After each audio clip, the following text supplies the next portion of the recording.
Essa semana foi puxada, hein? Quanta coisa ao mesmo tempo, tá muito confuso. Mas eu vou ajudar você a entender. Vem comigo que esse vídeo vai clarear muita coisa para você, vem!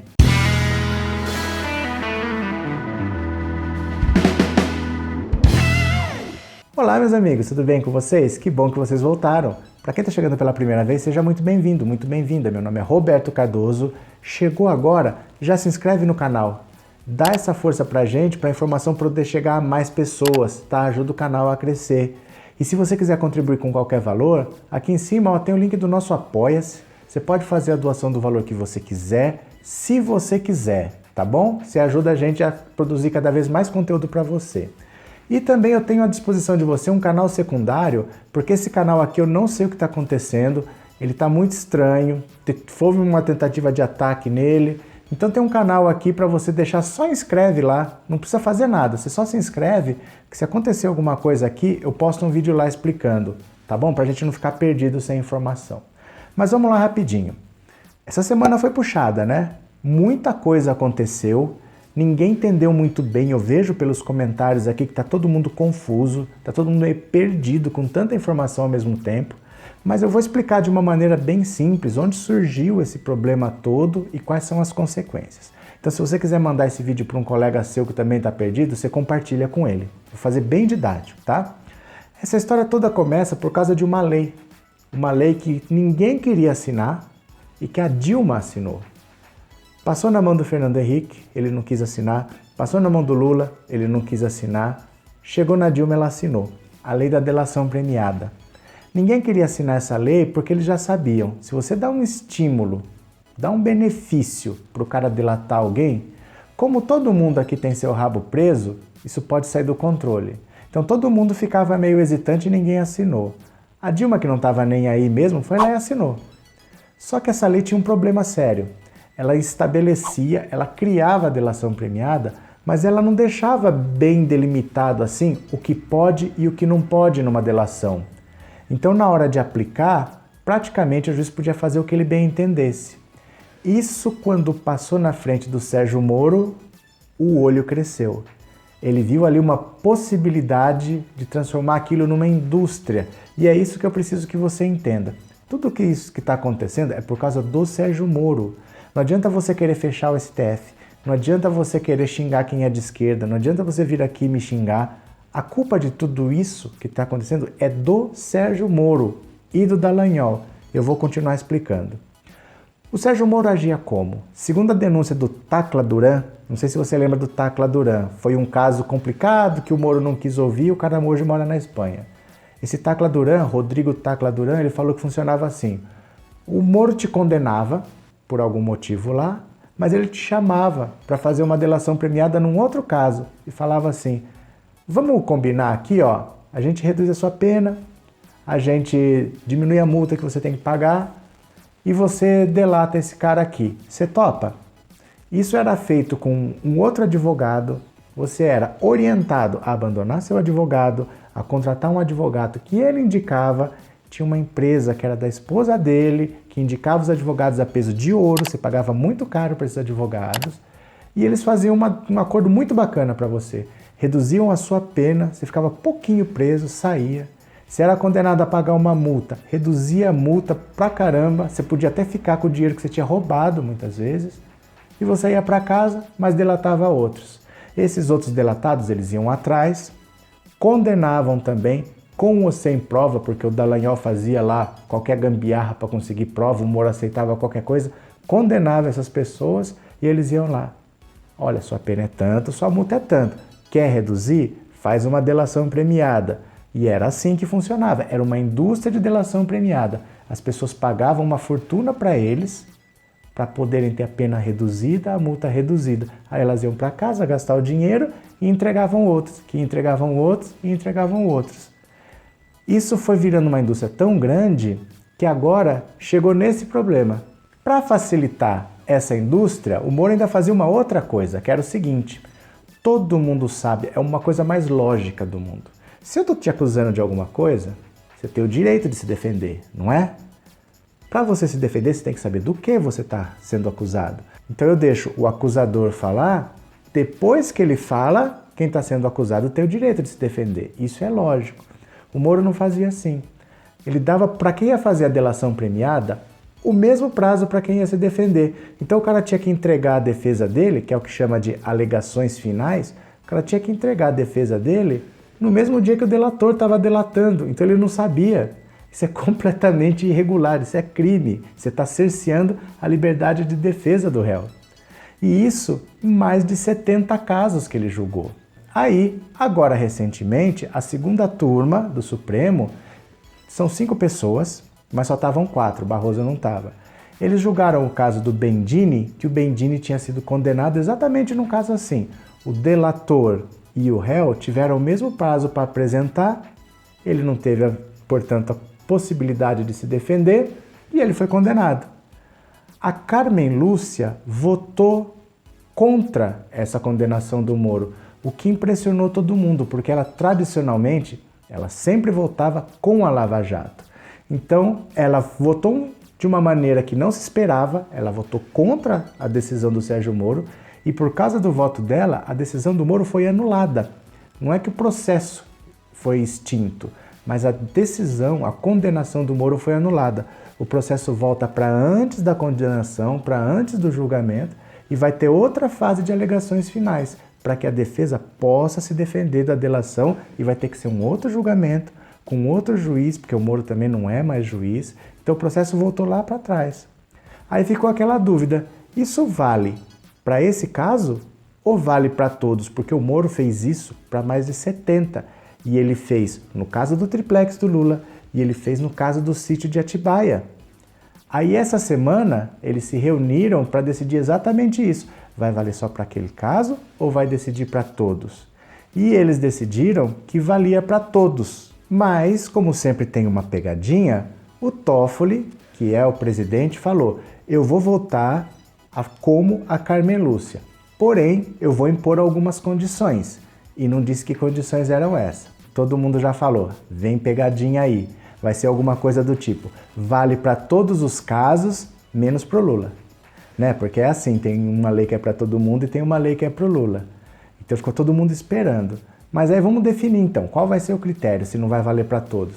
O Alexandre de Moraes falou assim, vamos pegar o caso em que o réu reclamou, que ele se sentiu prejudicado e mesmo assim foi negado a ele um prazo maior.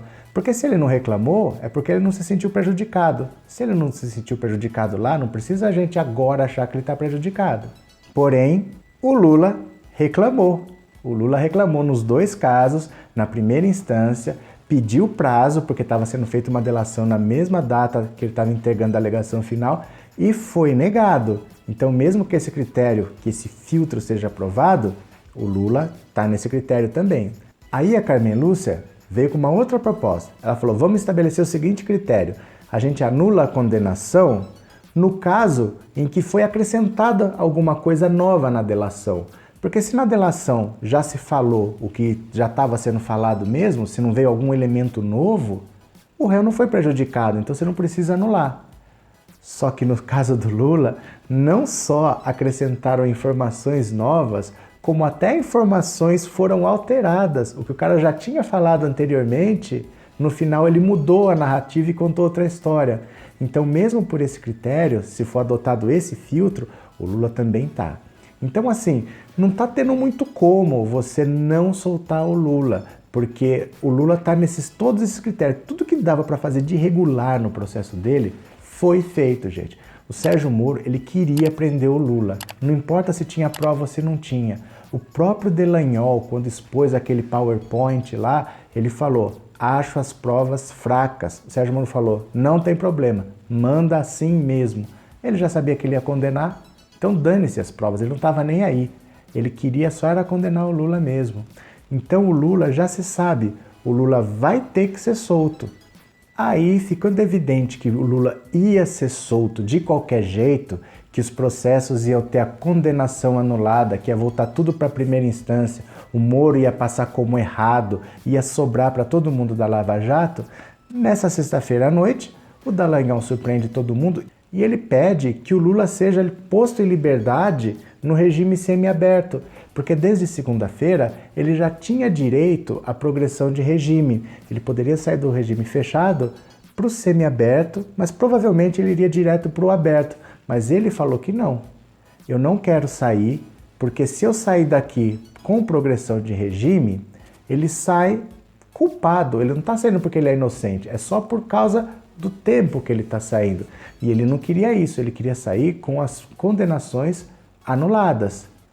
Agora, o desespero do Dallagnol é que o Lula saia por progressão de regime, porque aí, com certeza, a Vaza Jato, o The Intercept estão trazendo cada vez coisas mais pesadas e está mostrando crimes cada vez piores. Então a única possibilidade que ele viu de se safar seria: solta o Lula, a hora que o Lula sai, toda a atenção vai para cima do Lula, o pessoal para de prestar atenção no Intercept, o pessoal esquece um pouco a Lava Jato, aí eles acomodam um pouco a situação e fica por isso mesmo. Só que para isso precisa o Lula aceitar. Ninguém vai obrigar o Lula a sair. Ele pode simplesmente não pedir a progressão de regime, porque esse é um direito dele.